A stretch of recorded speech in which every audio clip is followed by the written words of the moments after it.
Hello students, आज हम aldehyde and ketones की केमिकल रिएक्शंस में कुछ और नेम रिएक्शंस के बारे में स्टडी करेंगे, जिनमें से मेन है benzoin condensation and Perkin condensation. तो यहाँ से सबसे पहले हम बेंजोइन कंडेंसेशन के बारे में डिस्कस करेंगे। बेंजोइन कंडेंसेशन जो कि एरोमेटिक एल्डिहाइड की एक स्पेसिफिक रिएक्शन होती है।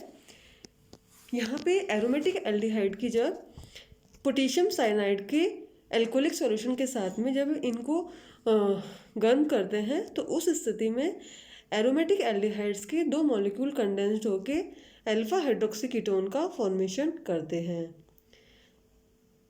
बेंजल्डिहाइड की ये जो रिएक्शन है, इसमें क्योंकि बेंजोइन का फॉर्मेशन होता है, इसलिए इस रिएक्शन को बेंजोइन कंडेंसेशन कहा जाता है। ये जो रिएक्शन है, इस रिएक्शन का कॉमन नेम एसिलोन कंडेंसेशन भी है।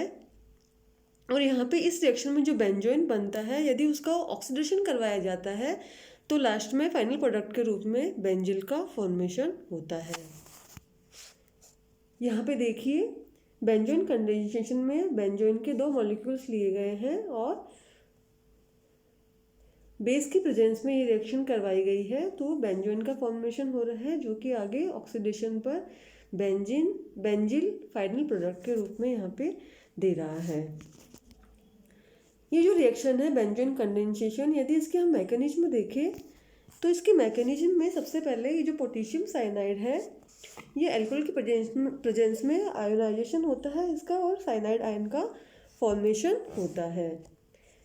ये जो साइनाइड आयन है, ये एज ए न्यूक्लियोफाइल बेंजल्डिहाइड के कार्बोनिल समूह के कार्बन एटम पर अटैक करता है। और यहाँ पे जब ये अटैक होता है इस साइनाइड आयन का एज ए न्यूक्लियोफाइल इस एल्डिहाइड समूह के कार्बन एटम पर, तो एनायन का फॉर्मेशन होता है। ये जो कार्ब एनायन है, ये रेजोनेंस के द्वारा स्टेबलाइज हो जाता है और एक कार्ब एनायन यहाँ पे हमें प्राप्त होता है। ये जो कार्ब एनायन है, ये कार्ब एनायन बेंजल्डिहाइड के दूसरे मॉलिक्यूल के कार्बोनिल समूह पर अटैक करता है और यहाँ पे हमें लास्ट में फाइनल प्रोडक्ट के रूप में बेंजोइन यहाँ पे हमें प्राप्त होता है।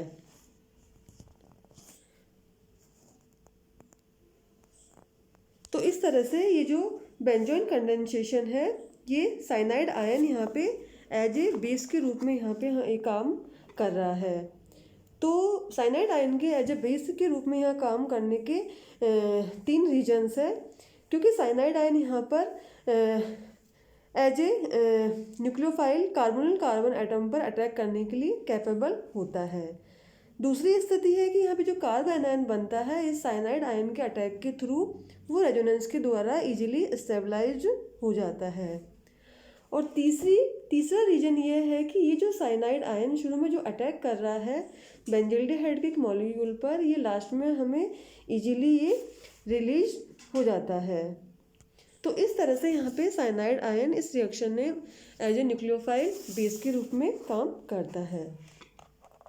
यदि बेंजोइन कंडेंसेशन में दो डिफरेंट एरोमेटिक एल्डिहाइड लिए जाए और उनकी एक्वस केसियन के साथ में अभिक्रिया करवाया जाए, तो उस स्थिति में मिक्स्ड बेंजोइन या सिंपल बेंजोइन का यहाँ पे एज ए फाइनल प्रोडक्ट के रूप में फॉर्मेशन होता है। तो इस तरह से बेंजोइन कंडेंसेशन एरोमेटिक एल्डिहाइड्स की एक स्पेसिफिक रिएक्शन होती है। अगली रिएक्शन है यहाँ पे पर्किंस रिएक्शन। पर्किंस रिएक्शन भी एरोमेटिक एल्डिहाइड्स की एक स्पेसिफिक रिएक्शन होती है। इसमें एरोमेटिक एल्डिहाइड्स की अल्फा हाइड्रोजन एटम वाले एसिडिक एनहाइड्राइड के साथ में रिएक्शन करवाई जाती है और ये रिएक्शन बेस की प्रेजेंस में होती है। और इस स्थिति में एरोमेटिक एल्डिहाइड्स और अल्फा हाइड्रोजन एटम वाले एसिटिक एनहाइड्राइड के मॉलिक्यूल का कंडेंसेशन होता है और फाइनल प्रोडक्ट के रूप में अल्फा बीटा अनसैचुरेटेड एसिड्स का फॉर्मेशन होता है। यहाँ पे ये जो पर्किन रिएक्शन है, इसमें जो हम बेस काम में लेते हैं उस बेस के रूप में हम उसी एसिड का सोडियम सॉल्ट काम में लेते हैं जिस एसिड का एनहाइड्राइड हम एरोमेटिक एल्डिहाइड के साथ में कंडेंस्ड करवा रहे हैं। तो यहाँ पे क्योंकि हमने एसिटिक एनहाइड्राइड हमने एसिड का एनहाइड्राइड लिया, एसिटिक एनहाइड्राइड लिया, तो यहाँ पे हम क्या लेंगे, सोडियम एसिटेट यहाँ पे हम बेस के रूप में हम काम में लेंगे।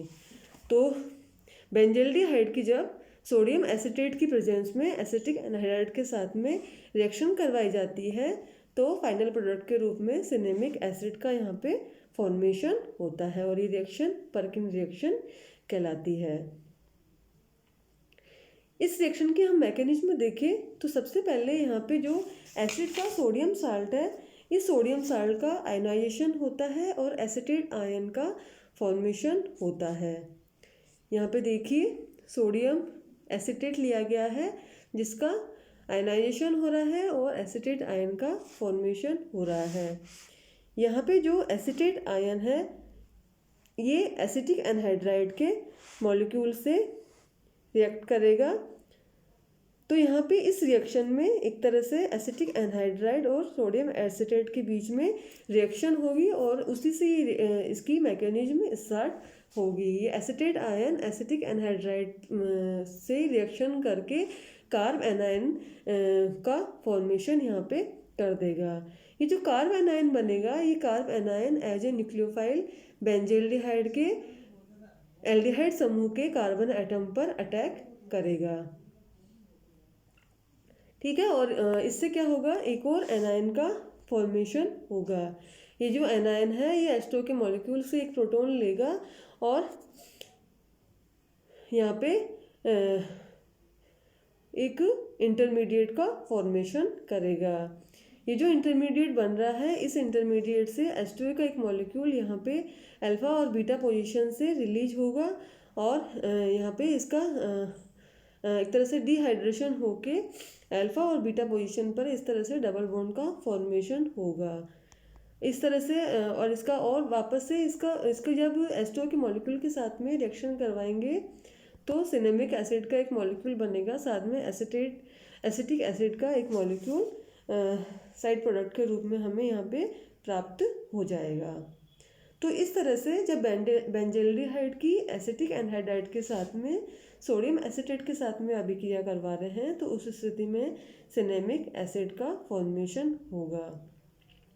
यदि हम बेंजल्डिहाइड की प्रोपेनिक एनहाइड्राइड के साथ में अभिक्रिया करवाए तो हम प्रोपेनिक एनहाइड्राइड का ही हम एसिटेट लेंगे यहाँ पे, प्रोपेनिक एसिड का हम यहाँ पे सोडियम सॉल्ट लेंगे तो उस स्थिति में यहाँ पे अल्फा मैथिल सिनेमिक एसिड का फॉर्मेशन होता है।